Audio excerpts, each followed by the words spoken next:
हरे Krishna. 9th class आगे पढ़ेंगे बेटे। 4th चैप्टर है आपका structure of atom. So next question पढ़ेंगे, what are the limitation of Thomson model of atom.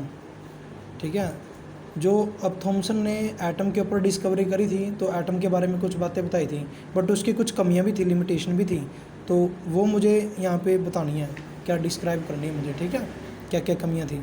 So according to J Thomson model of an atom, J Thomson के according क्या है कि जो इलेक्ट्रॉन है ना वो एटम के अंदर पड़े होते हैं, इलेक्ट्रॉन और इम्बेडेड इलेक्ट्रॉन पड़े होते हैं all over in the positively charge sphere.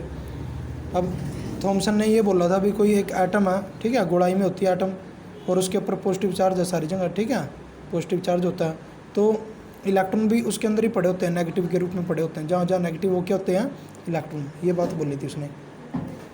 But experiment done by other experiment, but जो दूसरे एक्सपेरिमेंट जो दूसरे साइंटिस्ट थे उन्होंने एक्सपेरिमेंट किया था, जो उन्होंने क्या बोला कि जो प्रोटॉन है ना पॉजिटिव चार्ज वाला वो प्रेजेंट सिर्फ सेंटर में होता है एटम के।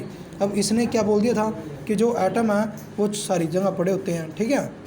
थॉमसन ने तो ये बात बोली थी कि जो पॉजिटिव चार्ज है ना सारी जगह पड़े होता है, बट जो दूसरे साइंटिस्ट हैं उन्होंने क्या बोला भी सारी जगह नहीं पड़े होते, वो तो प्रोटॉन तो सिर्फ कहाँ पर पड़ा होता है, पॉजिटिव चार्ज तो सेंटर में पड़ा होता है, तो एक कमी थी इसकी। एंड जो इलेक्ट्रॉन है वो डिस्ट्रीब्यूटेड होता है अराउंड इट, तो इलेक्ट्रॉन इसके चारों तरफ होता है, ठीक है। ये बात बोली थी दूसरे साइंटिस्टों ने, तो इसने कुछ और बोला था, कमी थी इसकी। नेक्स्ट क्वेश्चन पढ़ेंगे, what are the limitation of Rutherford model of an atom. अब रदरफोर्ड ने भी एटम की डिस्कवरी करी थी, सो रदरफोर्ड की एटम के जो मॉडल दिया था उसके अंदर भी कुछ कमियां थी। क्या थी? According to Rutherford model of an atom, जो इलेक्ट्रॉन है वो चक्कर लगाते हैं, एक सर्कुलर ऑर्बिट में चक्कर लगाते रहे गोलाई में, किसके चारों तरफ, न्यूक्लियस के। सो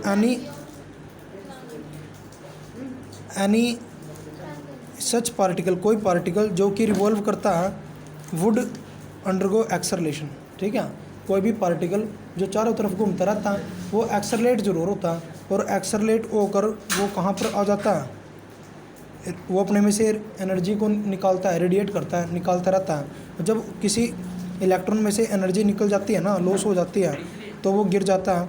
तो जैसे कोई एटम थी और ये न्यूक्लियस है, इसके चारों तरफ इलेक्ट्रॉन घूम रहे थे, तो क्या रहेगी, घूमते घूमते ना एनर्जी लॉस होगी, तो जो एनर्जी लॉस होगी तो वो ना किसके ऊपर आ जाएगा, न्यूक्लियस के ऊपर आ जाएगा और न्यूक्लियस में एंटर कर जाएगा, जबकि ऐसा पॉसिबल हो नहीं सकता, ठीक है। ये बात किसने बोली थी? रदरफोर्ड ने बोली थी कि अंदर आ जाएगा वो घूम के, ठीक है, जबकि ऐसा हो नहीं सकता। तो उसने बोला कि फाइनली फॉल्स हो जाता है, किसके अंदर, इनटू दी न्यूक्लियस के अंदर आ जाता है, तो जो एटम है वुड बी हाईली अनस्टेबल। इसने ये बात बोली थी कि जो इलेक्ट्रॉन है वो न्यूक्लियस के चारों तरफ चक्कर लगाता है और रिवॉल्व होके फाइनली किसके ऊपर आ जाता है, न्यूक्लियस के ऊपर आ जाता है और अनस्टेबल हो जाती है एटम। बट वही नो द एटम में पता है एटम क्या, स्टेबल, तो उसका मतलब उसकी बात झूठी थी सारी, ठीक है। सो नेक्स्ट क्वेश्चन पढ़ेंगे, कमी थी उसके अंदर, describe Bohr model of atom. अब इसकी कमियाँ नहीं है, ये बोहर ने भी एटम के ऊपर डिस्कवरी करी थी, तो एटम के ऊपर क्या बात बोली उसने, कोई एटम, किसी भी एटम के पास न्यूक्लियस होता है जो कहाँ पर होता है, सेंटर में, ये बात बोली इसने, और इलेक्ट्रॉन उसके चारों तरफ, न्यूक्लियस के चारों तरफ क्या लगाते हैं, चक्कर लगाते हैं, रिवॉल्व करते हैं।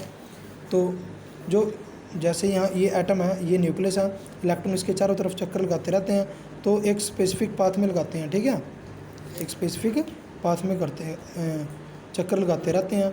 इन्हीं जो पाथ होते हैं इनको क्या बोलते हैं, ऑर्बिट बोलते हैं। कुछ ऑर्बिट हैं जो कि इलेक्ट्रॉन के, जिसके अंदर इलेक्ट्रॉन घूमता है, इन्हीं ऑर्बिट को क्या बोलते हैं, या शेल को क्या बोलते हैं, एनर्जी लेवल बोल देते हैं, ठीक है। सो आज के लिए इतने बच्चों, हरे कृष्णा।